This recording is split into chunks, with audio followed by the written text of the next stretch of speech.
This is Nightly Business Report with Tyler Matheson and Sue Herrera.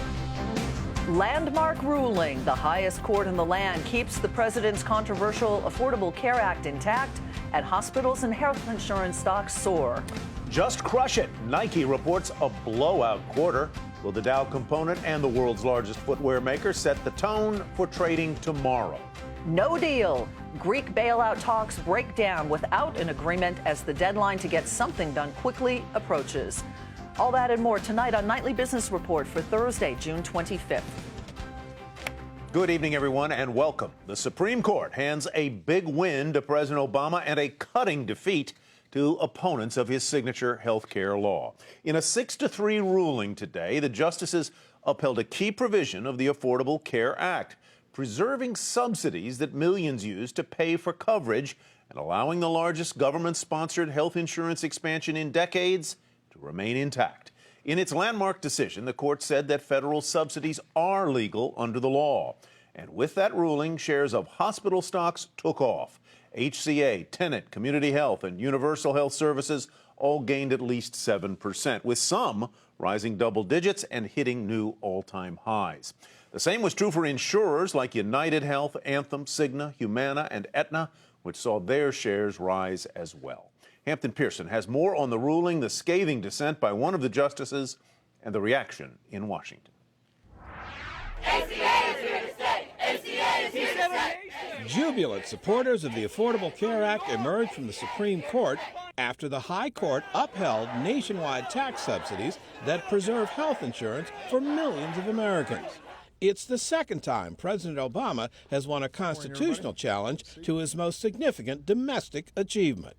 And today, after more than 50 votes in Congress to repeal or weaken this law, after a presidential election based in part on preserving or repealing this law, after multiple challenges to this law before the Supreme Court, the Affordable Care Act is here to stay. In a 6-3 ruling, the justices said the subsidies that more than 8 million Americans now receive to make health insurance more affordable do not depend on where they live. Opponents argued a strict reading of the law said those subsidies should only be available through state-run exchanges. But Chief Justice John Roberts, speaking for the court majority, disagreed. Quote, "Those credits are necessary for the federal exchanges to function like their state exchange counterparts and to avoid the type of calamitous result that Congress plainly meant to avoid." Justice Antonin Scalia delivered a blistering dissent. So it rewrites the law to make tax credits available everywhere. We should start calling this law SCOTUS Care. SCOTUS is the acronym for the Supreme Court of the United States. On Capitol Hill, House Speaker John Boehner said Republicans will continue efforts to repeal the law. It's raising costs for American families. It's raising costs for small businesses. And it's just fundamentally broken. In the 5 years since the Affordable Care Act became law, more than 10 million people have signed up for health insurance. More than 6 million people in 34 states will now keep their subsidies as a result of today's Supreme Court ruling. Still to come in the remaining days of this term of the United States Supreme Court, a possible landmark decision on same-sex marriage. Hampton Pearson, Nightly Business Report at the Supreme Court. As we reported, Humana and Aetna shares moved higher following the Supreme Court decision, but shares of Humana jumped even further mid-afternoon on a Bloomberg report that Aetna is close to buying it. According to that report, a deal could be signed as early as this weekend. Humana has also reportedly received an offer from Cigna, but the board prefers the Aetna offer. Cece Connolly joins us now to talk more about today's Supreme Court decision and what it will mean overall for the healthcare industry. She's managing director at PricewaterhouseCoopers and works in its Health Research Institute. Cece, welcome. Good to see you. Nice to see you. Well, if investors' interest in healthcare stocks were any gauge, this was a good ruling for hospital companies and insurers. You agree? Yes, absolutely. First and foremost, as you know, certainty is always so critically important to businesses. But even more so, we did some calculations. If those subsidies had been overturned by the court today, next year alone, health insurance companies would have lost about $36 billion in premium revenue. hospitals would have lost about $9 billion just in consumer healthcare spending. So there were real financial implications to this. What about for employers? You mentioned briefly that employers now kind of have more sure footing on this particular issue, but what are the ramifications for them? Well, for many employers, the Affordable Care Act has simply offered one additional option if they want to direct their employees to those exchanges that we've been talking about today. But still, 150 million Americans are still in that employer-based health insurance market, so the ACA has not had a major impact on them. Employers are facing some additional fees, and of course, in 2018, we're bracing for a Cadillac tax on high-priced plans. That's something that's worrying many employers. One of the things that worries households is the rising cost of health care insurance and the premium increases that many of them expect to face or have already faced when they buy that insurance on those health care exchange or the health insurance exchanges. What do you forecast for the rise in premiums over the next couple of years on those exchanges? Well, remarkably, the pricing on the exchanges and the increases in the first few years has tracked very closely to the rest of our health insurance market. So nobody should be pleased with their health insurance costs these days. They still exceed GDP, which is just too high and it's unsustainable. But that's not unique to the exchanges. We are seeing that for all insurance across the board, average increases somewhere between 4 and 6%. So this is basically a new healthcare economy. Do you anticipate that there will be new entrants into this particular sector of the economy?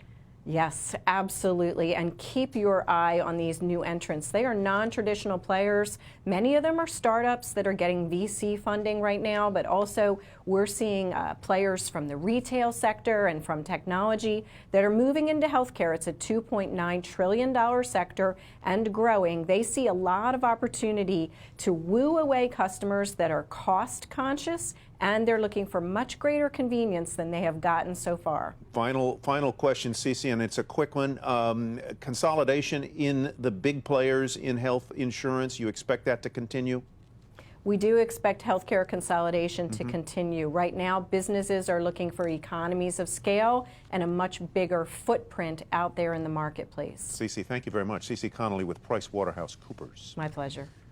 The Supreme Court also upheld a housing discrimination law. The justices ruled that housing discrimination need not be intentional in order to be illegal. The 5-4 decision is a blow to both lenders and insurers, and it upholds a legal strategy that civil rights groups and the federal government have used for decades to fight lending and zoning laws. On Wall Street today, that rally in healthcare stocks was not enough to lift the broader market. Stocks closed near their lows of the session as concerns over a lack of resolution to Greece's debt crisis weighed. More on that in just a moment. Now, by the close, the Dow Jones Industrial Average dropped 75 points. It finished at 17,890. NASDAQ gave up 10 points and the S&P lost 6. Late-day earnings from Dow component Nike, which saw profits rise by 24%. The world's largest footwear maker reported earnings of 98 cents per share, well above the 83-cent estimate. Revenues were also better than expected, coming in at $7.78 billion, up more than 4.5% from a year ago. The report sent shares initially higher to a new all-time high after the closing bell. Sarah Eisen now with the one key takeaway from Nike's earnings. Another solid quarter for Nike, from running to sportswear to basketball, strength across the board. But when it comes to Nike, one metric matters most, and that is futures orders, an indication of what Nike sees ahead around the globe. Those orders came in at 13%, strong and above analyst estimates of 11%. But Nike is a company that is heavily exposed to currency swings. It gets more than half of its business overseas, so that strong dollar hurts. And if you add in those effects, futures orders were only up 2%. Looking by geography, Nike is actually seeing the most growth in China. After that, Eastern Europe and Japan. North America also strong with double-digit growth. The one weak spot for Nike right now is emerging markets, where economies there have slowed. But the bottom line, this company continues to innovate and leverage its very strong brand around the world, helping drive what has been very solid profitability this quarter and in the past. Nike's beaten earnings estimates 90% of the time over the last 5 years. For Nightly Business Report, I'm Sarah Eisen. More on Greece now, where the meeting of Eurozone finance ministers ended today without an agreement on Greece's debt. And with just days until the deadline, the pressure is mounting. Julia Chatterley has more from Brussels, where the high-level meetings are taking place.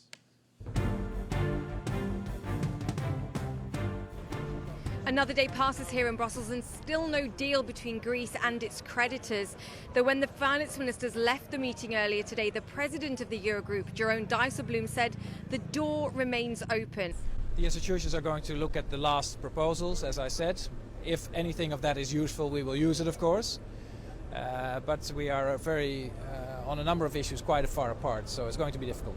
He hopes that the Greeks will come up with fresh proposals, but when Yanis Varoufakis, the Greek finance minister, left, he suggested that there were other people around that table that also disagreed with what the creditors, the ECB, the IMF are demanding of the Greeks. That doesn't necessarily sound like a man, I think, that's willing to compromise at this stage, particularly given the pressures that the government faces back home in Greece. Remember, this is another day towards the IMF payment that's due on Tuesday of next week at the end of June. And we did get a warning from the IMF today. They said that there would be no leeway for the Greeks on that payment. It would be considered a default, even if there was still talks ongoing to try and reach a solution. But there also was a bright spot, the suggestion that they would not pay Greece the money that they owe them if the Eurozone leaders don't agree to have debt relief for Greece in the future. That could be music to Alexis Tsipras' ears and a way to sell this deal back home. But for now, a deal is what we're still waiting for. These talks will continue. For Nightly Business Report, I'm Julia Chatterley in Brussels. Greece is just one issue the global financial markets are paying close attention to. There are a number of others as well, including the Federal Reserve, the health of earnings, and, as investor Carl Icahn pointed out yesterday, a potentially overheated market. Dominic Chu has more on what investors need to watch over the next couple of months. There's a slew of bigger picture concerns that investors are paying close attention to as we hit the heart of the summer season. One of the biggest concerns comes from all the way across the Atlantic in Europe. Will Greece be able to meet its debt obligations, and more broadly, will it stay in the European Union? If something does happen with Greece and they do fall out of the Eurozone, if you hurt sentiment, whether it's business sentiment in Europe, whether it's consumer sentiment in Europe, that's not good for business. Bringing things back to our home shores, our nation's central bank continues to be a source of worry. The Fed has made it very clear it won't be ratcheting up interest rates in a rapid manner, but uncertainty remains. Even if they only do a minor little increase later this year, there's a lot of anxiety about whether the global economy can handle that after having interest rates near zero for so long. So I think it continues to hang over the market. And then there's the upcoming earnings season. American companies have been able to keep profit growth alive, but will the trend continue? Many of them took a hit because U.S. dollars have been very strong versus other currencies around the world, and that eats into foreign profits that later have to be converted to U.S. dollars. The dollar is another wild card in the market because Q1 profits were significantly impacted by the dollar's strength. Now, we've had some dollar weakness here in Q2, and so I think that the impact is going to be somewhat dissipated, but it still is a headwind for many of the companies, especially the larger names in the S&P 500. Those are just a handful of the concerns that are facing investors, and the reason why many are trying to plan for any possible market volatility in the weeks ahead. For Nightly Business Report, I'm Dominic Chu. And still ahead, the battle to build the next generation bomber is heating up, and there's $55 billion at stake for some of America's biggest defense companies.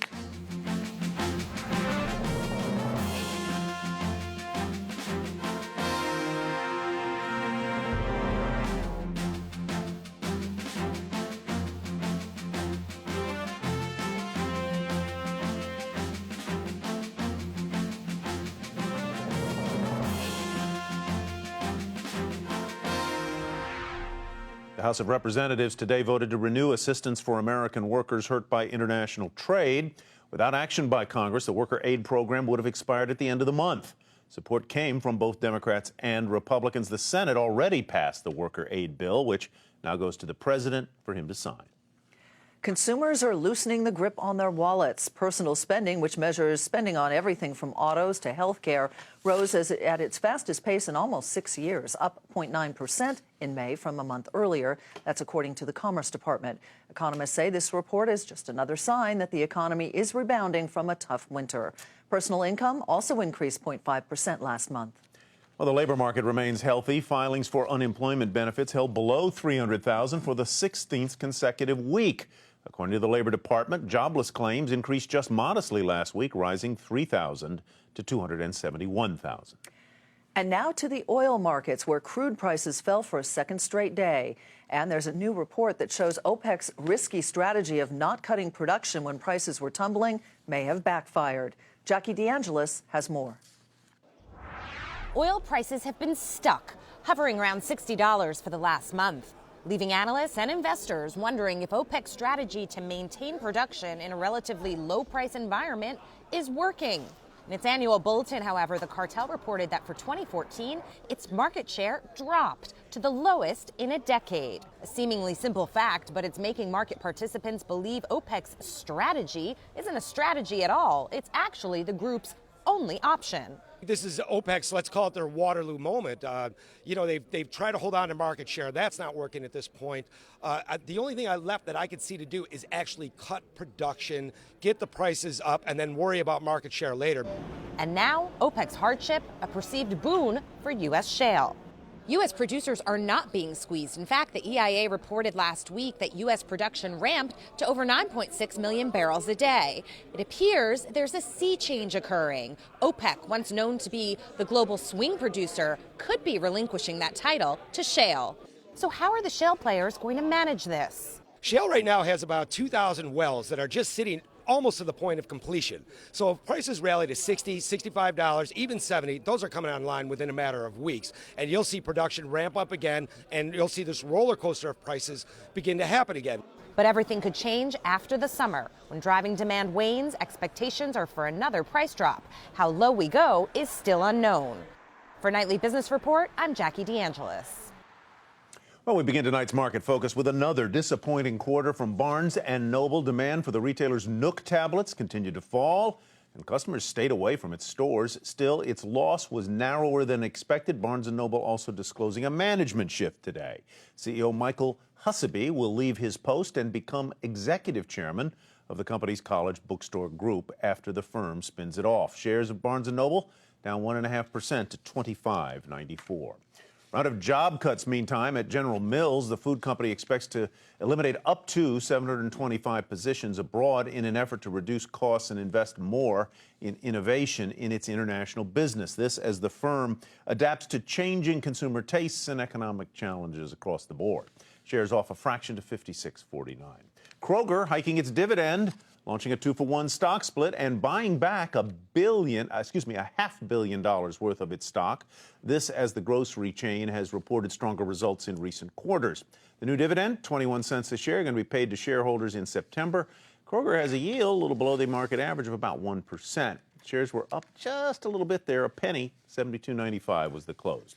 Winnebago out with earnings and revenue that topped estimates. This as the motor home maker shipped more vehicles. The firm attributes the increase to Americans spending more on big-ticket items and on that improving economy. Shares popped 9% to $22.57. McDonald's is selling stores in Taiwan to a franchise operator in an effort to expand its franchise business in China. This is as the company tries to turn around its fortunes in Asia and also cut its costs. In the U.S., the chief of the burger chain says that they're trying to bring back the brand with small changes. Recently, for example, we made an announcement that we're going to withdraw the use of antibiotics out of the chicken supply chain. And it's things like that customers they recognise and they're grateful that they can have sort of aspirational quality. They can buy to aspirational quality, but at the value of McDonald's. Shares slipped just a fraction to $95.79.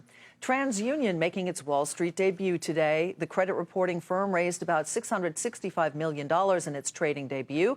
Shares were priced at about $22.50 apiece. That was near the high end of the range. The stock closed at $25.40, a gain of about 13%. Micron reports earnings and revenue that missed estimates after the closing bell, the chipmaker blaming the miss on weakness in the personal computer sector. Shares slid initially after the close, but in regular trading, the stock was off a fraction to $24.02. And the animal health company Zoetis was halted late in the day after it was approached by Valiant Pharmaceuticals about a takeover. That's according to the Wall Street Journal. The firm had a market cap of about $25 billion before the report of that approach, and shares shot up about 11% on that report. Valiant also rising into the close. Taxi drivers took to the streets across France to protest the expansion of the ride-hailing service Uber. Taxi drivers burned tires, blocked traffic as part of a nationwide strike, which turned chaotic in some areas.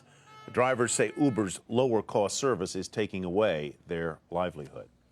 So which company will build the next generation bomber? The Air Force is expected to make a decision this summer, and for companies like Boeing and Lockheed and Northrop, there's $55 billion on the line. Jane Wells has more. The next big defense contract will be the bomb. Well, really, the bomber.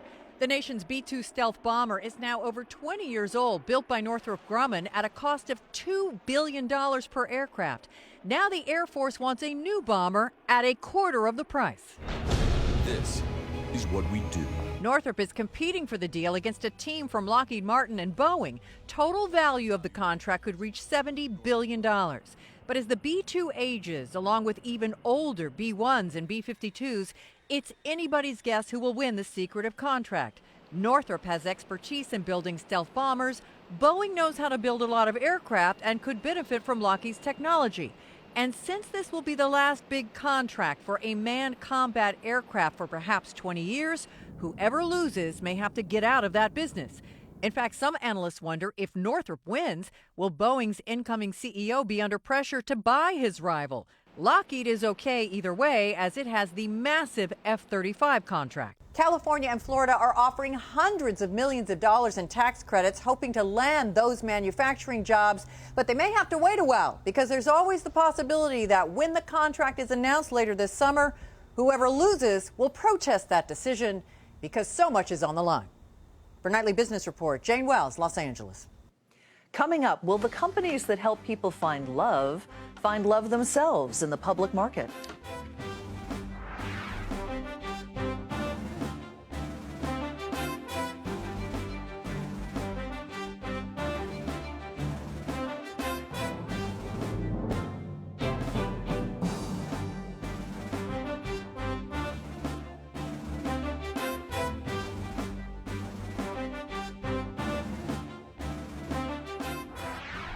An update on the Taylor Swift-Apple exchange we told you about earlier this week. The artist deciding today to let Apple Music stream her 1989 album, making it the only service allowed to do so. This after Ms. Swift wrote a public letter to the tech company about its policy not to pay artists during the trial period. Apple quickly and somewhat surprisingly changed the policy only a few hours after that letter was written. Interactive Group found some love from investors today. Shares rose 5% after the company said it would spin off its online dating group called the Match Group.